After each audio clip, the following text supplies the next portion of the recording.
So who benefits from it? Donald Trump. Who benefits from Donald Trump?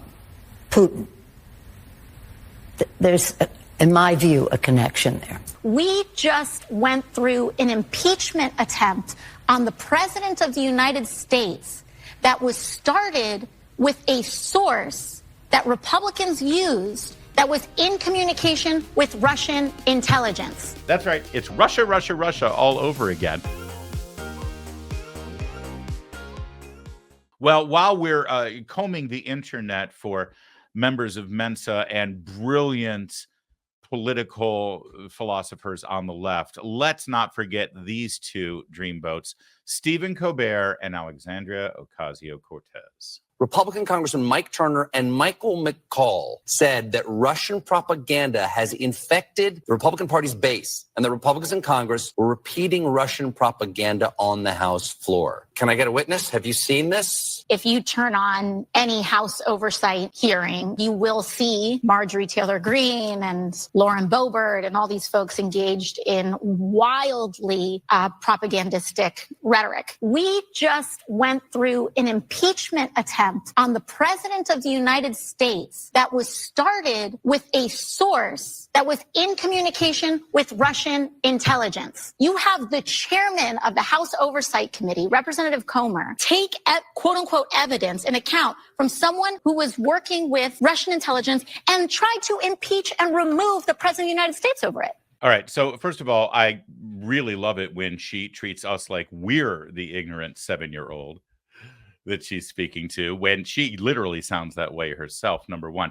Number two, this person that they're talking about, who is now under investigation and has been indicted by the FBI for pushing fake stories to them. He was working not just for Russian intelligence, it appears, although that evidence is still coming out. He was also working for the FBI. All of the outrage that she has about this person, Durchenko, I think his last name is, who said that he had evidence that Biden was offered a bribe from Ukraine. He was working for the FBI for the last 10 years. Where's her outrage that this person was a paid informant for the FBI? In fact, he, along with many others, were all part of the Russian collusion hoax that she bought into. So, spare me your fake outrage over the fact that a president would be impeached, an impeachment attempt over Russian propaganda. What did you call the entire special counsel investigation into Donald Trump that was based on a lie? That was based on the Steele dossier, but notice she doesn't get upset about that. The entire Steele dossier was a lie, and our entire Justice Department, FBI, and then a special prosecutor was involved with it and handed over to her friends, Eric Swalwell and Adam Schiff. And listen, I'm only saying that I know you know this, and frankly, I know Alexandria Ocasio-Cortez knows this. Where was Stephen Colbert saying, listen, now, if you're going to get upset about this Russian thing, what about the other Russian thing? I think there's another Russian thing. If anybody is in the media right now and they're interviewing a Democrat and the Democrats start screaming about Russia, Russia, Russia, shouldn't they just put a pause button there right on the desk, hit the pause button and say, I'll let you talk about Russia in a minute. But, you were here a few years ago talking about Russia when it came to Trump, and where'd that go? So, let's not get carried away again. But guess what?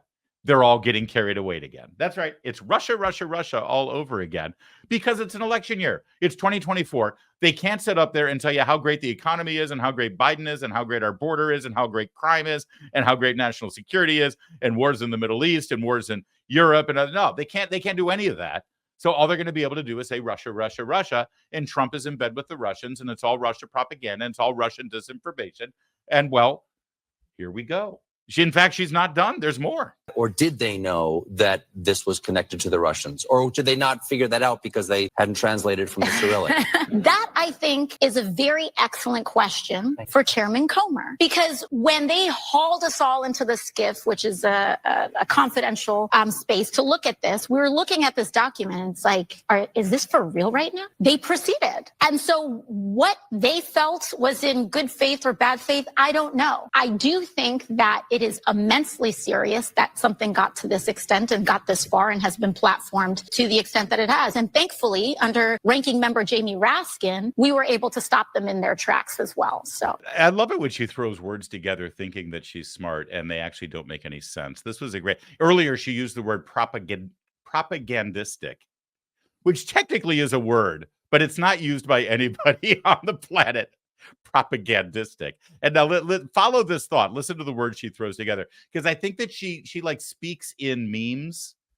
And so she knows words, and she like starts talking into a sentence, and then she can't get out of it. So she just keeps throwing other meme words that she's heard until she finally finds her way to a period at the end of the thought. Listen. They proceeded. And so what they felt was in good faith or bad faith, I don't know. But I do think that it is immensely serious that something got to this extent and got. It's immensely serious that something got to this extent. I want you to break that sentence down for me.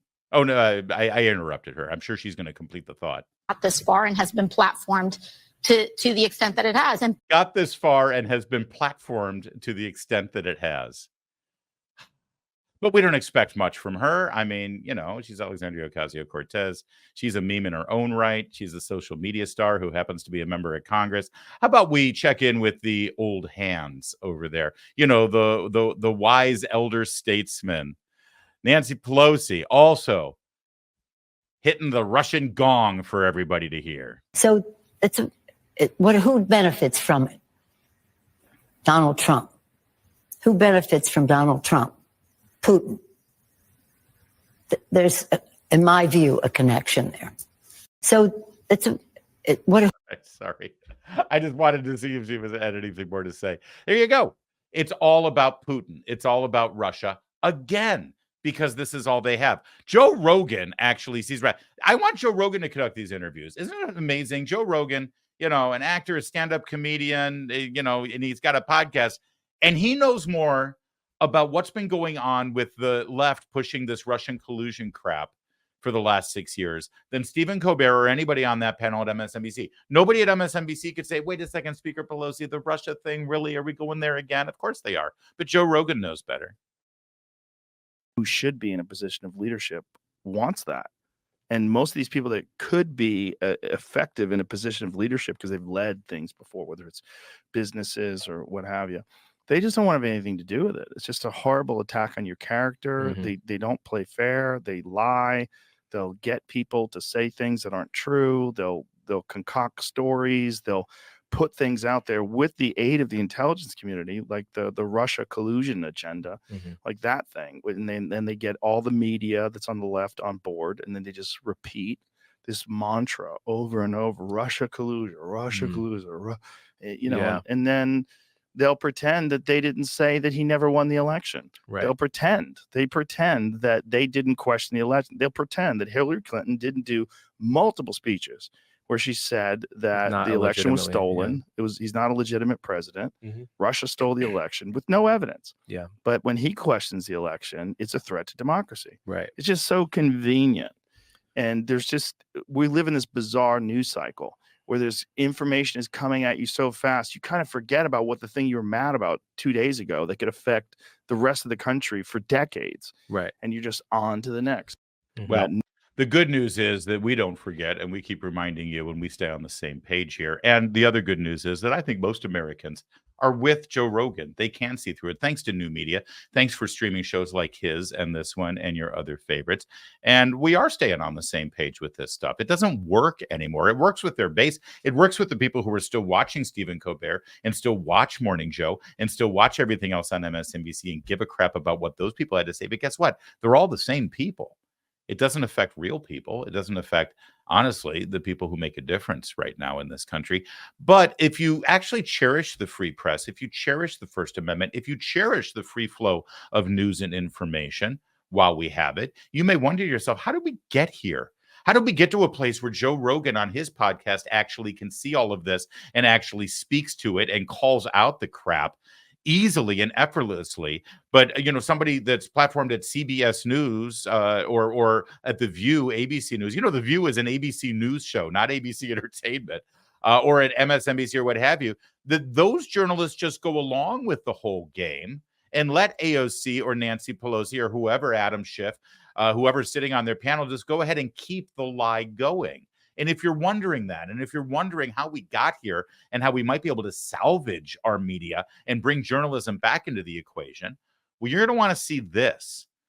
Barry Weiss, who is an apostate journalist who left the New York Times because of their obsession over Russian collusion and other issues that were happening in that newsroom. She has started a place called the Free Press, which has other journalists who are actually trying to get to the bottom of truth and push back on the dogma of the left. And they have an exclusive interview with someone who currently is working at National Public Radio, NPR, a liberal news outlet, which, by the way, is funded by you with your tax dollars.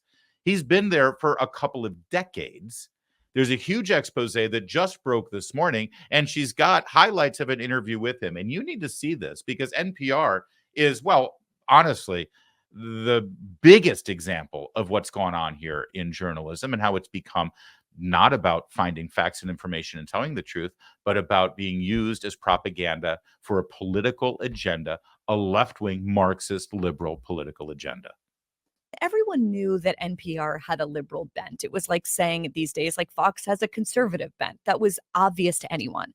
But you argue that it's really gone from having a liberal bent or a liberal shading to really a bias. Here's one thing you write in your essay.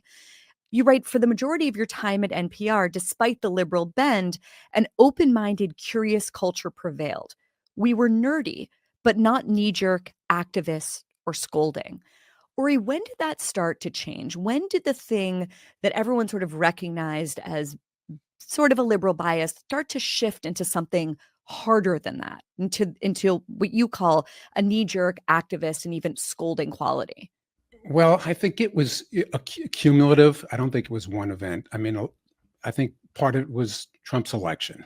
I think like every newsroom, every legacy media newsroom, we were shocked, disturbed, distraught, really troubled. We assumed Hillary Clinton was going to win, and she didn't. And it was really an unsettling experience.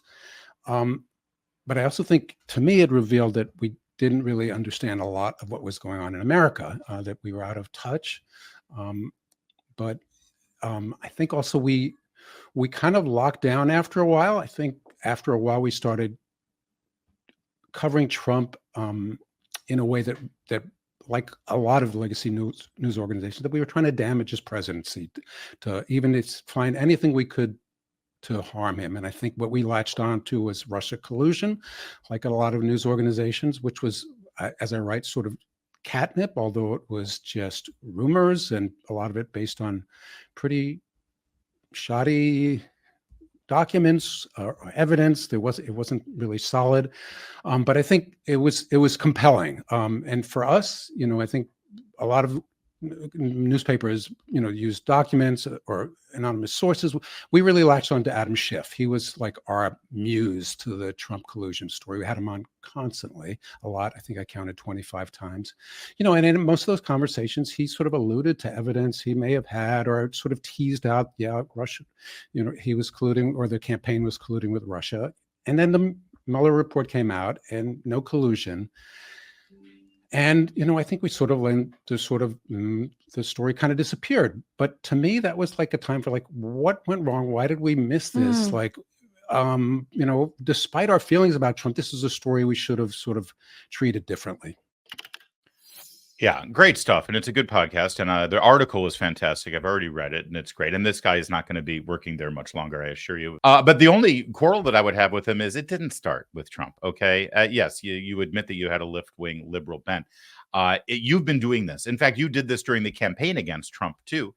Y'all at NPR have been doing this, honestly, since Reagan, but certainly since Bush and since really every Republican politician or president that I've known. I will tell you this, though, because he says, well, this is where it really came on steroids. This when it got really bad. No, let me just dare to pontificate a little bit and give my own observation to all of this. It's easy to point to when a organization's bias is shown in how they report against someone they don't like. It's easy for him to pinpoint this and find, it started with Trump. But if I may, it really started, like the real abandonment of objectivity, the abandonment of any kind of journalistic rules and standards actually started 8 years before. It's easier to find when you can see how people report against a politician or a person that they don't like. It's a lot harder to see it when they're reporting on a person that they love, admire, and worship. It happened with Obama because they abandoned all critical lenses. They abandoned all challenges. They abandoned every single idea that journalists are supposed to speak truth to power and challenge the powers that be, because he was their guy. And they loved him, and they adored him, and they worshiped him. And even if they were concerned about something that he did, or if they were challenged it, and they said, well, he's lying about that, this whole Obamacare thing, when he said we could keep our doctor, and it turns out we can't keep our doctor, they had to know about that, and it doesn't matter because he lied, and this is terrible, and it's awful. They threw any kind of journalistic ethics and standards out the window with Barack Obama because they loved him, and they thought that if they did challenge him, if they did call him out on his lies, if they did call him out like they would any other politician, they were terrified that either outside in the general public, or even worse, in their own newsroom, they'd be accused of racism.